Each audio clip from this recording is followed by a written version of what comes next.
మహబూబాబాద్ జిల్లా మరిపెడ గురుకులంలో ర్యాగింగ్ భూతం పడగవిప్పింది. కేవలం కూల్ డ్రింక్ విషయంలో మొదలైన చిన్న గొడవ ఇంటర్ విద్యార్థుల దాష్టికానికి దారితీసింది. 9వ తరగతి చదువుతోన్న 5గురు విద్యార్థులపై సీనియర్లు విచక్షణాయుతంగా దాడికి తెగబడ్డం ఇప్పుడక్కడ కలకలం రేపుతోంది. సీనియర్ల వేధింపులు భరించలేక ఈ నెల 1వ తేదీన విద్యార్థులంతా హాస్టల్ నుంచి పరారయ్యారు.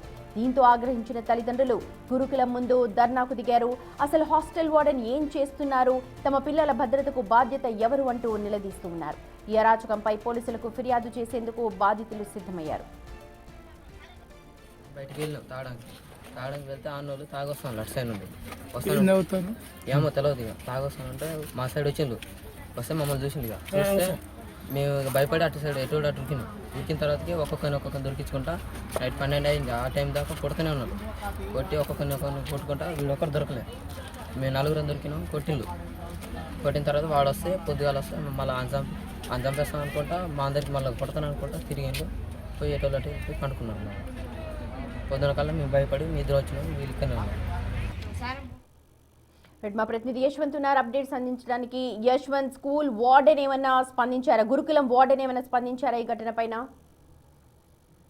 మరిపేడ ట్రైబల్ వెల్ఫేర్ గురుకులంలో ర్యాగింగ్ కలకలం రేపింది. 9వ తరగతి చదువుతున్నటువంటి 5గురు విద్యార్థులను ఇంటర్ సెకండ్ ఇయర్ సంబంధించిన విద్యార్థులు తీవ్రంగా కర్రలతో చితకబాదారు. ఈ ఘటన జిల్లా వ్యాప్తంగా కలకలం రేపుతుంది. ముఖ్యంగా మరిపేడకు సంబంధించి గురుకులంలో నైట్ విధులు నిర్వహించాల్సినటువంటి వార్డెన్ తో పాటు సంబంధించిన నైట్ డ్యూటీ చేయాల్సిన టీచర్స్ సరిగా లేకపోవడం వల్లనే ఈ ఘటన జరిగిందని కూడా ముఖ్యంగా తల్లిదండ్రులు అయితే ఆరోపిస్తున్నారు. అయితే నిజానికి ఈ ఘటన ఈ నెల 1వ తేదీన జరిగింది.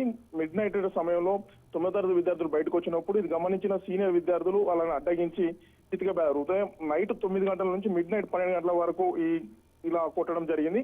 విషయాన్ని ఎవరికి చెప్పాలో తెలియక పిల్లలంతా కూడా తమ తల్లిదండ్రులకు వెళ్లి చెప్పడంతో ఆ తల్లిదండ్రులంతా ఈ రోజు గురుకులం వద్ద చేరుకొని ఆందోళన కూడా చేపట్టారు. వెంటనే ఈ ఘటనకు సంబంధించినటువంటి కారకులైనటువంటి ప్రిన్సిపాల్ వెంటనే సస్పెండ్ చేయాలని కూడా ప్రధానంగా డిమాండ్ చేస్తున్నారు. అయితే ముఖ్యంగా జిల్లాలో ఈ నెల రోజుల వ్యవధిలోనే ముఖ్యంగా మరిపేడ గురుకులంతో పాటు సీరో లేఖలవేలో విద్యార్థి సూసైడ్ చేసుకోవడం, దీంతో పాటుగా గూడూరు సంబంధించిన కేజీవీబీలో మరో విద్యార్థిని కూడా సూసైడ్ చేసుకోవడం, ఇలా వరుస ఘటనలు అయితే విద్యాశాఖలో కలకలం రేపుతుందని చెప్పుకోవచ్చు. అంటే యశ్వంత్, సరిపడా అక్కడ లేరా సిబ్బంది, లేకపోతే పిల్లల పైన అక్కడ చూడడం కరెక్ట్ గా జరగట్లేదా? ఏం చెప్తున్నారు అక్కడ ఉన్న పిల్లలందరూ కూడా?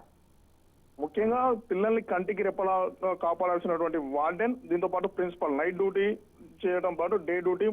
గురుకులం అంటేనే పూర్తిగా పిల్లల్ని పూర్తిగా వాళ్ళ కంట్రోల్లో పెట్టుకొని చూసుకోవాల్సిన బాధ్యత ప్రిన్సిపల్ వార్డెన్లపై ఉంటుంది. వీళ్ళందరూ కూడా సరిగ్గా విధులు నిర్వహించకపోవడం, నైట్ డ్యూటీలో ఉన్నటువంటి స్టాఫ్ ఎవరైతే ఉంటారో వాళ్ళ నిర్లక్ష్యం వివరించడం వల్లే ఇలాంటి ఘటనలు జరుగుతాయని చెప్పుకోవచ్చు. ముఖ్యంగా జిల్లాలో నిత్యం పర్యవేక్షించాల్సిన జిల్లా అధికారులు కూడా సాయంత్రం వేళలో తనిఖీ చేయకపోవడం వల్ల ఇలాంటి ఘటనలు జరుగుతున్నాయని చెప్పుకోవచ్చు. మాట్లాడడానికి ప్రయత్నం చేశారా గురుకులం వార్డెన్? సుమతి, ఈ విషయంపై మనం ప్రిన్సిపాల్ సోమోజిని వివరణ కోరగా ఈ ఘటన నా దృష్టికి వచ్చింది. ఎవరైతే దాడికి పాల్పడ్డారో వాళ్ళందరినీ కూడా పిల్లలందరితో కూడా మాట్లాడాను. సంబంధించి పేరెంట్స్ కూడా పిలిపించి వారితో రిజైండర్ లెటర్ కూడా తీసుకున్నాను. ఇలాంటి ఘటనలు పునరావృతం కాకుండా చర్యలు తీసుకునేందుకు ఆ పిల్లలను కూడా మందలించినట్టు, తల్లిదండ్రుల సమక్షంలోనే మందలించినట్టు కూడా సంబంధించిన ప్రిన్సిపల్ అయితే చెప్తున్నాడు. సుమతి, ఇలాంటి ఘటనలు మళ్ళా పునరావృతం కాకుండా చూసుకుంటానని కూడా ప్రిన్సిపాల్ చెప్తున్నాడు. మొత్తానికి కేసు పెట్టట్లేదు బాధితులు, ఇప్పుడు ఏం కేసు పెట్టట్లేదు వాళ్ళు. సుమతి, ఇప్పటికైతే ధర్నా అయితే కొనసాగుతుంది. ఈ విషయంపై జిల్లా యంత్రాంగం పూర్తిగా స్పందించింది. ఈ విషయంపై మరిపేడ పోలీస్ స్టేషన్ లో కూడా ఫిర్యాదు చేస్తామని అయితే తల్లిదండ్రులు చెప్తున్నారు. పోలీసులు విచారణ చేసి పూర్తి సమాచారం అయితే చెప్పనున్నారు. Sumathi. Right Yashwanth, thank you.